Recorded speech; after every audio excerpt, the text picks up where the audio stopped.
Do you ever wonder why some car manufacturers have long-lasting cars and some of them don't? Some of them are exciting, some of them are not. What actually makes a car reliable or not? It actually comes down to the company itself. You will hear all mechanics will tell you if you want a long-lasting, reliable car, buy a Toyota or Honda. But do these two companies actually have a magic sauce or some secret recipe that others don't? That's why they're always recommended for reliability. Well, in today's video, I want to actually address that and tell you why some companies make certain cars reliable, why others don't, what's the deal. And in 2024, cars are getting super complex, and I want to break down car manufacturers, actually 4 categories, and why they do things the way they do and why they don't do things the way others do. Let's get started with the first one right after this.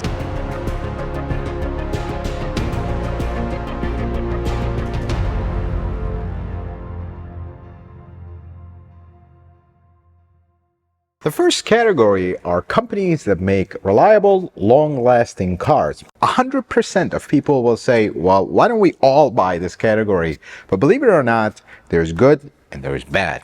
Let's start with kind of the basic recipe. Companies in this category, they tend to keep things simple and conservative. They are very conservative companies. What that means is they tend to not follow the trends, not follow the latest innovation. They are usually last to innovate and kind of follow the trends in the automotive industry because they're more focused on, well, we're not going to come up with this new technology until we've had enough time to kind of work on it and make it good and see what others are doing and what's going on with it. Is it a disaster or is it a good idea?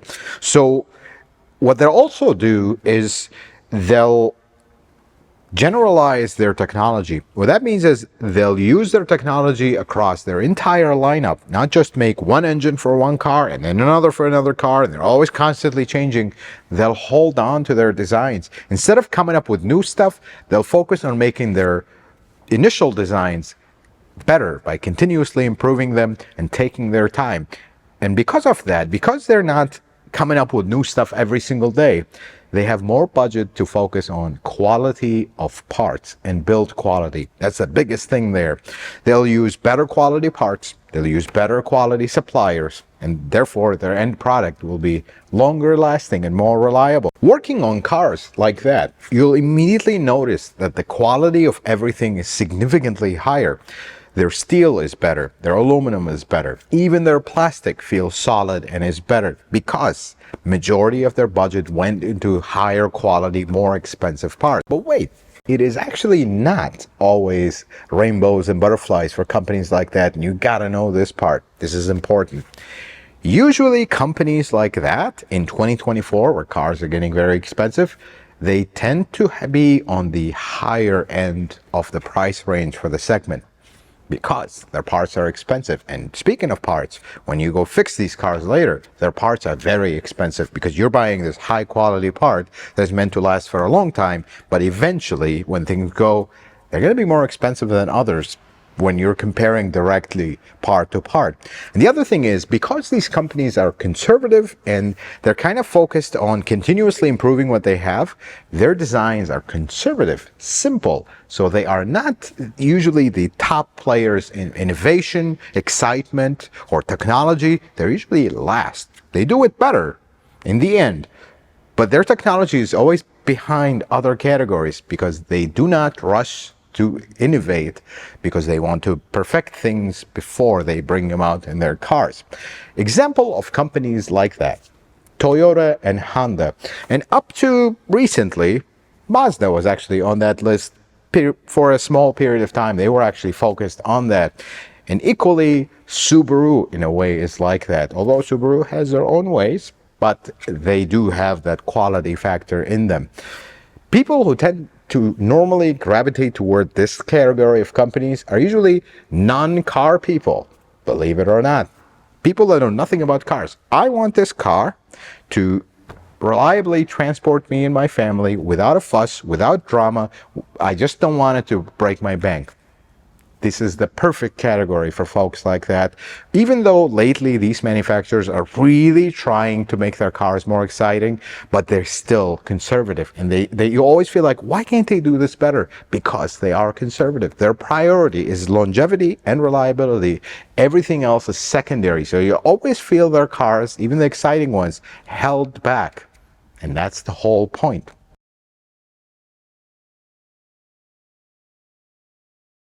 The second category are companies that give you a value in their innovation and their technology. So the companies in this category, they feel like their magic sauce is the latest and the greatest. Super exciting technology, super good handling, very exciting looking cars filled with the latest and the greatest innovation. Usually cars in this category are luxury cars or sports cars. These manufacturers will spend all their budget in the latest and the most cutting edge technology. There's good and bad. The good is, sure, you're going to feel good driving these cars. They're beautiful. They have the latest tech. They feel like complete spaceships. They will put a giant smile on your face. Even if you don't like cars, they feel special. Bad side is, because their focus was on innovation and technology, they tend to overcomplicate their cars. They tend to run their budgets out where when it comes down to picking up parts and suppliers, they cheap out. Because every company has so much budget.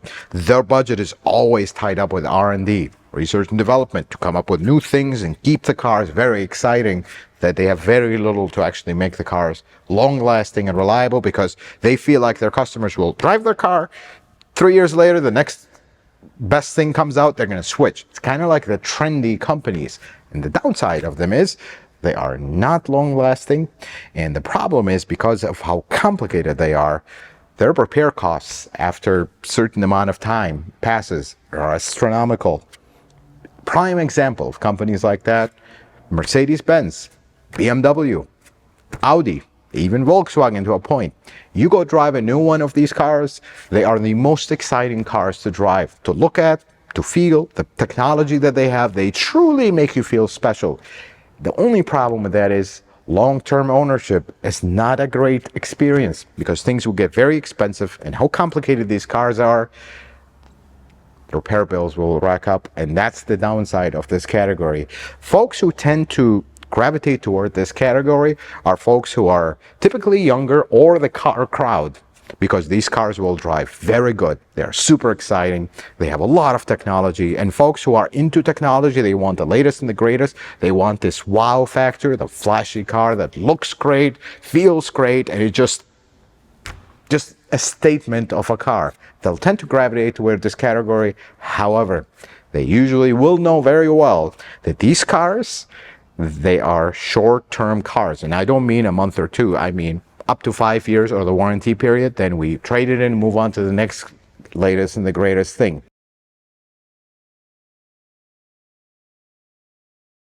The third category are the mid-grade companies that do a little bit of this, a little bit of that. Meaning they are not going to be very conservative and keep things simple, and the most important thing is reliable long term, nor are they going to go on the extreme of latest and the greatest, nothing else matters. They're in between. They're going to give you some reliability and long-term last, not the best, but not the worst either. And they're going to give you some innovation and some technology, not the best, but not the worst. But the biggest thing they focus on is value. Because their cars are kind of in between the first two categories, their cars tend to not be as expensive as the most reliable ones, nor are they as extremely complicated or expensive as well as the techie, trendy ones on the second category. A prime example of companies like that is actually one company is split into three brands: Hyundai, Kia, and Genesis. They are really coming up lately because of this approach. They don't, when you look under their cars, they don't have the most flimsiest or cheapest stuff. They're not the best, but they're not the worst either.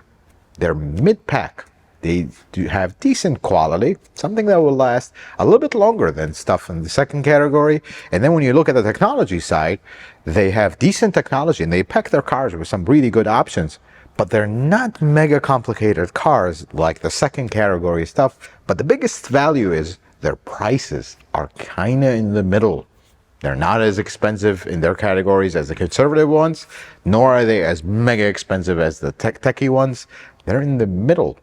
And something else that these, actually three companies do, they give you a long warranty because they figured we're going to try to come in between both categories to pull them in. They're always innovating because they have budget for it. So we're going to pull from this side. And then for those that are on the other side, that want a reliable car, we'll give them the warranty so they feel like they have the peace of mind should something come up. And they actually do that pretty well. People who typically go toward this category are people who keep their cars a little bit longer, but not super long. They also get bored of cars. They don't want this simple conservative car that's just the same recipe over and over. They don't want to keep their cars forever, but they want to keep them a little bit longer and they don't want to spend a small fortune. And this is the category that kind of have the best of both worlds, but not too much into either side.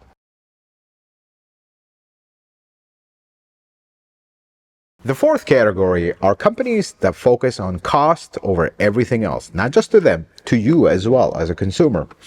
These are companies that their main purpose is focusing folks who will not keep the cars long, but they also don't want to buy a super complicated, super expensive car. They just want a car that is not expensive. It will last some time, and then we're going to move on to the next one. The good of these companies is their value, and they tend to focus on function. They give you a car that is focused on one purpose, and it does that purpose very well. It's not going to last forever, and they usually have really not good long-term reliability. But the upside is, because they are not using the most expensive materials and the most expensive parts, their repair cost is actually not super expensive, but unfortunately it is frequent as they get older. Prime example of companies like that are the domestics. For us in the US, GM, Ford, and Stellantis. Their prices, although things have been kind of struggling lately as in 2024 because car prices are rising, but you'll always notice their value in their cars is higher per dollar when you compare it across the board. Their function, especially the domestic trucks, they are some of the best function-wise as a truck. None of the others will come close because they give you a truck that truly performs its function 100%. Not going to last a long time. It'll have issues as it gets older. But when you buy it new, you're not going to spend the most fortune in the planet compared to others, and it'll serve you very well. That is their main focus. And folks who tend to gravitate toward this category are usually brand loyalists. You know, proud to be American, you buy American, that whole thing. And then the next thing is you want a focused, functional car that does not cost you a small fortune, with the understanding that we're not going to keep this 20 years. We're going to keep this 5 years and then move on to the next thing. That is usually the folks who gravitate toward this category, which the cars will serve them very well, and they won't serve them well for a very, very long time. So do you see how there is actually no magic sauce or recipe? It's the company vision that really determines which way they're going to head toward. It's not, that has nothing to do with the engineering or how they do. It's how they want to make things. Because here's the best part. Design engineer from company A could go to company B and C and D, and they keep switching around. That doesn't change the company, because design engineers are not CEOs. They will come up with a design. It's either going to get approved according to the company vision, or it's going to get rejected if it's too expensive to make, too complicated, too unreliable, too reliable, whichever their company motto is or vision. That's how it's going to go, because there is not a single design engineer out there that does not want to make the product very cheap to make, very long lasting, the best of the best, the latest and the greatest. Of course, they all wake up in the morning wanting to do that, but there's limitation to things, and it depends on what the company prioritizes or the manufacturer prioritizes is what's going to go in the end. And the best part is there's no one category that's better than the other, and the comments will be filled with folks who will lean to one side or another. And that's perfectly fine. You know what the best part about it is? In the end, everyone in the world that is looking to buy a car will find a car that suits their needs exactly. Some will make mistakes and regret it, and the next car purchase they'll correct it and move on, and vice versa, and it'll just keep going like that. Because the best part is we all have different opinions, we all have different priorities, and just imagine if we were all exactly the same with the same opinion, the world would be black and white, we all drive the same car, live in the same house, and it will be a very boring world. Folks, I hope this video is helpful and informative. I hope you learned something new. If you like it, consider giving it a thumbs up. If you're not a subscriber, consider subscribing to the channel. Check out some other videos. Until the next video, folks, may the Lord bless you and keep you, and you have yourself a wonderful day.